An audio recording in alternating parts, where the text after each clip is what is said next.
दोस्तों नमस्कार। महाखबर न्यूज में आपका स्वागत है और मैं हूं आपके साथ राकेश इछारिया। राजनीतिक समीकरणों की समीक्षा अ, विषय पर हम मुद्दे आपसे आ रहे हैं और उस पर चर्चा भी कर रहे हैं और बात भी कर रहे हैं और लगभग प्रयास भी कर रहे हैं कि राजनीतिक हर समीकरण, हर मुद्दे और हर उस पर चर्चा की जाए जिस मुद्दे के जरिए आप लोगों ने यहाँ के जनप्रतिनिधियों को चुना है, विधायकों को चुना है। मध्य प्रदेश में भारतीय जनता पार्टी की सरकार और एक बार फिर कमल खिल गया है। सबके दिमाग में है अब मुख्यमंत्री बनेगा भारतीय जनता पार्टी का, क्षेत्र का विकास होगा और लोगों ने भरोसा भी जताया भारतीय जनता पार्टी के उन तमाम योजनाओं को, तमाम नेताओं के उन चेहरों को। अब हम बात करते हैं बुंदेलखंड के सबसे बड़े जिला और सबसे संवेदनशील कहा जाए, सबसे बड़ा कहा जाए या सबसे सबसे बड़ा चर्चित जिला। जी, हम बात कर रहे हैं सागर जिले की। सागर संभाग में 5 जिले हैं और सागर संभाग चर्चित इसलिए भी है क्योंकि यहाँ पर भारतीय जनता पार्टी के या कांग्रेस के बड़े-बड़े चेहरे यहाँ पर चुनावी मैदान में घूमते रहे हैं और हमेशा मध्य प्रदेश की राजनीति में उनका सीधा दखल भी रहा।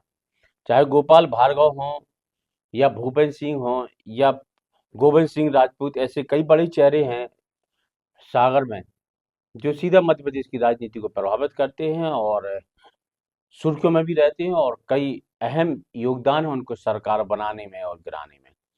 तो सागर संभाग के अगर बात करें की जाए तो वहाँ 9वीं बार गोपाल भार्गव रेहली विधानसभा से विजय हुए हैं, एक बड़ी बात है।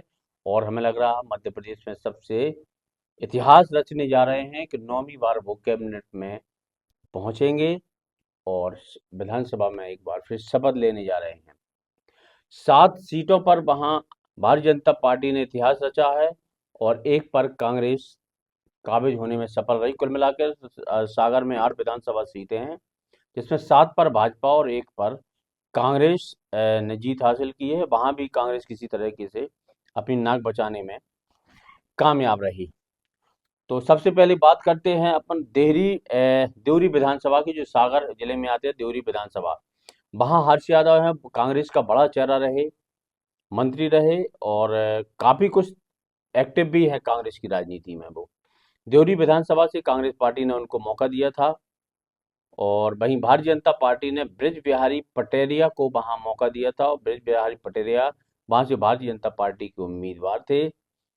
चुनाव कांटे का माना जा रहा था देवरी में, लेकिन ऐसा आंकड़ों पर भरोसा करें जो रिजल्ट आया है उससे तो ऐसा साबित नहीं हो रहा है कि वहां चुनाव आंकड़े का रहा।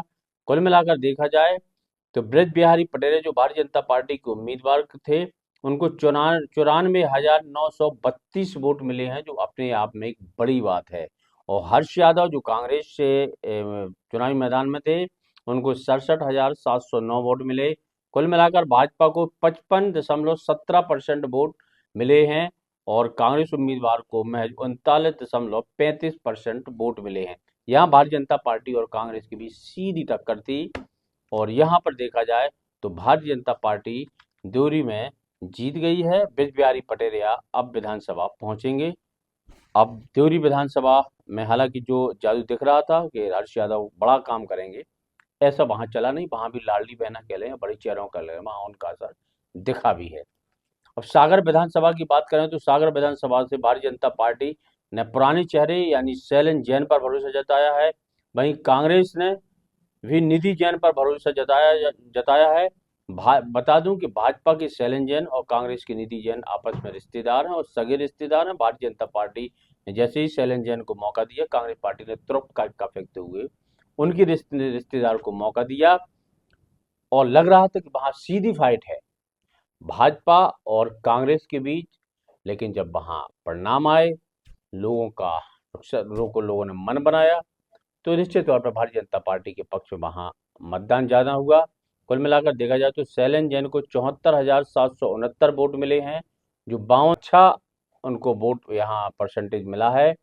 वहीं कांग्रेस से जो निधि जैन थी, उनको 59,748 वोट मिले हैं। यहाँ 42.27% वोट मिले हैं। कुल मिलाकर यहाँ जो जीत का आंकड़ा सामने आया वो 15,021 वोट है, जो भारतीय जनता पार्टी ने इतने मतों से जीत हासिल की है।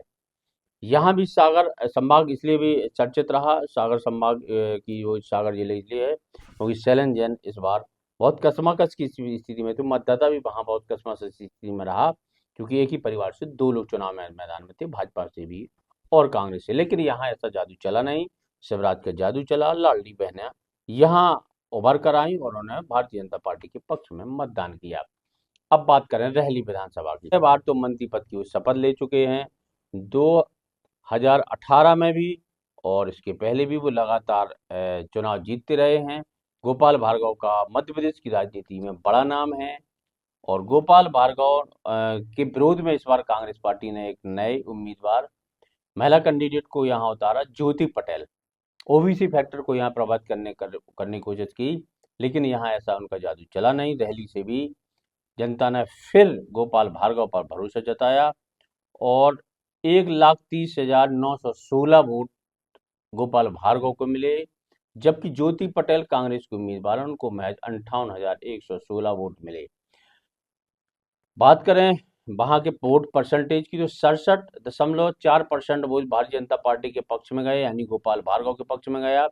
वहीं कांग्रेस उम्मीदवार ज्योति पटेल के पक्ष में महज 29.76% वोट ही कांग्रेस के पक्ष में मतदान हुआ। यहाँ जीत का अंतर 72,800 था, जो बहुत बड़ा अंतर है। 72,800 वोट गोपाल भार्गव के लिए, जीत के लिए। यहाँ गोपाल भार्गव भारतीय जनता पार्टी के जादू योजना तमाम मुद्दे से चले ही हैं, साथ ही गोपाल भार्गव का वहाँ व्यक्तित्व है, वो व्यक्तित्व के कारण वहाँ चुनाव खुद जीतते आए और लगातार अभी 9वीं बार विजय हुए हैं गोपाल भार्गव। तो ये बड़ी बात है, मंत्री पद लगातार मंत्री बनते आ रहे हैं। इस बार भी वो गोपाल भार्गव मंत्री बनेंगे, बड़ी सौगात मिलेगी, अलग विषय है। अब बीना की बात करें तो सागर जिले में बीना ही एक ऐसी विधानसभा सीट है जहां कांग्रेस अपने किसी तरह नाक बजाने में कामयाब रही। बीना की बात करें तो कांग्रेस पार्टी ने वहां पर निर्मला सप्रे को वहां मौका दिया था, जबकि भारतीय जनता पार्टी से महेश राज चुनावी मैदान में थे। कांग्रेस पार्टी और भाजपा की सीधी टक्कर थी, लग रहा था कि वहां इस बार तो जादू चलेगा नहीं, लेकिन ऐसा नहीं हुआ। बीना में कांग्रेस पार्टी का खाता खुला है। कुल मिलाकर निर्मला सप्रे 72,458 वोट पाकर 50.43% वोट पाने में वो कामयाब रही। महेश राय को 66,303 वोट मिले हैं, मतलब 46.15% वोट ही मिला। यहाँ जो जीत हार का आंकड़ा है वो 6,155 है, यानी 6,155 वोट से कांग्रेस की निर्मला सप्रे चुनाव जीती हैं। भाजपा उम्मीदवार महेश राय थे। तो बीना ने किसी तरह का अपनी लाज बचाई और सागर जिले की 8 में से एक सीट को किसी तरह कांग्रेस बचाने में कामयाब रही और निर्मला सप्रे वहां जीती हैं। वहीं खुरई विधानसभा की बात करें तो खुरई विधानसभा से बड़ा चेहरा रहे, बड़ा नाम है भूपेंद्र सिंह का, और कहा जाता है वो मुख्यमंत्री के बहुत करीब हैं, बड़े बड़े उनके पास मंत्रालय रहे। तो वहां से भी एक बार फिर कांग्रेस पार्टी ने रक्षा राजपूत पर दाव लगाया था, लग रहा था रक्षा राजपूत उनको टक्कर देंगी, थोड़ा चुनाव रोकेगी, लेकिन भूपेंद्र सिंह ठाकुर की जो आंधी है, भाजपा की जो लहर है, उस पर वो ज़्यादा देर तक नहीं टिक पाई। और यहाँ बात करें तो 1,64,036 वोट पाकर भूपेंद्र सिंह रिकॉर्ड मतों से वहाँ जीतने की ओर बढ़े हैं और उनको 62.21% मत मिला है, लोगों ने उनको स्वीकारा है। यदि रक्षा राजपूत की बात करें तो उनको 59,111 वोट मिले हैं, यानी 34.55% ही कांग्रेस के पक्ष में मतदान हुआ है। यहाँ जीत हार के जब आंकड़े पर प्रकाश डालें तो 47,325 वोट पाकर भारतीय जनता पार्टी से भूपेंद्र सिंह फिर विजय हुए हैं। इनका बड़ा नाम है और लगातार वो भी मंत्री बनते आ रहे हैं। एक बार फिर भारतीय जनता पार्टी की सरकार है तो भूपेंद्र सिंह को मौका मिलेगा। यहाँ भी भूपेंद्र सिंह ने बड़ी दस्तक दी है जीत हासिल करके। वहीं सुर्खी विधानसभा की बात करें तो कांग्रेस के बड़े चेहरा रहे गोविंद सिंह राजपूत, वो भारतीय जनता पार्टी में शामिल हुए हैं, सिंधिया समर्थक माने जाते हैं और सरकार बनाने और गिराने में गोविंद सिंह राजपूत की बड़ी अहम भूमिका रही। विधायकों के साथ वो लगातार संपर्क में रहे, भारतीय जनता पार्टी में थे, भारतीय जनता पार्टी ने उनको मौका दिया। और वहीं उन्हीं से जुड़े हुए नीरज शर्मा पर कांग्रेस पार्टी ने दाव लगाया था, जो बहुत सटीक बैठ रहा था और लग रहा था कि नीरज शर्मा इस बार गोविंद सिंह राजपूत को पटकनी दे देंगे, लेकिन ऐसा हुआ नहीं। गोविंद सिंह का व्यक्तित्व उनके काम और सरकार की योजना है, लाडली बहना तो चली ही होगी। तो यहाँ बात करें जब आंकड़ों की, गोविंद सिंह राजपूत को 82,655 वोट मिले हैं, यानी 48.72% वोट पाकर गोविंद सिंह राजपूत ने जीत हासिल की है। वहीं नीरज शर्मा की बात करें तो उनको 80,512 वोट मिले हैं, यानी 47.46% वोट मिला है। यहाँ जब आंकड़ों पर प्रकाश डालें तो आंकड़ों की बात करें तो यहाँ पर जो सुर्खी विधानसभा में जीत का आंकड़ा गोविंद सिंह राजपूत और नीरज शर्मा के बीच महज 2143 का वोट है, यानी 2100 वोट के आसपास गोविंद सिंह राजपूत किसी तरह भारतीय जनता पार्टी को जिताने में कामयाब रहे। यहां मुकाबला कांटे का था और लग रहा था गोविंद सिंह राजपूत इस बार चुनाव हार रहे हैं, लेकिन लाडली के बहना के सामने कांग्रेस ज्यादा लंबे समय तक नहीं टिक पाई। अब तो गोविंद सिंह राजपूत चुनाव जीते और अब विधानसभा में शपथ लेंगे। वहीं बंडा विधानसभा की बात करें तो बंडा से भी वही हाल है। तरवर सिंह लोधी को कांग्रेस ने उम्मीदवार बनाया था। 2023 में 18 में भी मौका दिया था, चुनाव जीते थे। 2023 में भी उन्होंने कांग्रेस ने भरोसा जताया और तरवर सिंह लोधी चुनावी मैदान में रहे। भारतीय जनता पार्टी ने गेम प्लान किया और शिक्षक इस्तीफा दिलवाने के बाद भारतीय जनता पार्टी की सदस्यता दिलाई और बीरेंद्र सिंह लोधी जो शिवराज सिंह लोधी के बेटे हैं, पूर्व सांसद रहे। शिवराज सिंह लोधी का सागर में के उसमें बड़ा नाम रहा। उनके बेटे हैं, शिक्षक थे। एन वक्त पर उनको इस्तीफा दिलवाया, भारतीय जनता पार्टी ने उनको मौका दिया और बीरेंद्र सिंह लोधी जो लम्बरदार के नाम से जाने जाते हैं, बंडा में लम्बरदार के नाम से जानते हैं, वो चुनावी मैदान में थे और भाजपा से वो जीत हासिल की।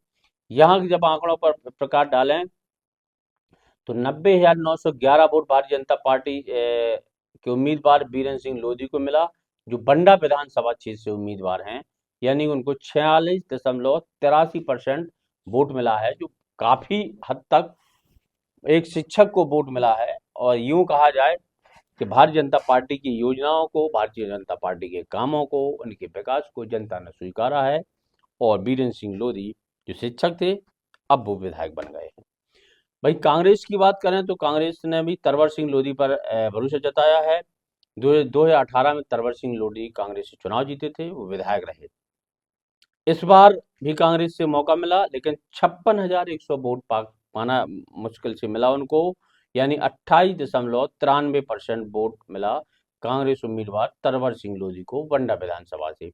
यहाँ जब जीत हार के आंकड़ों की बात करें तो यहाँ 34,751 वोट मिले से बीरेंद्र सिंह लोधी बंडा विधानसभा से जीते, जो भाजपा के उम्मीदवार हैं।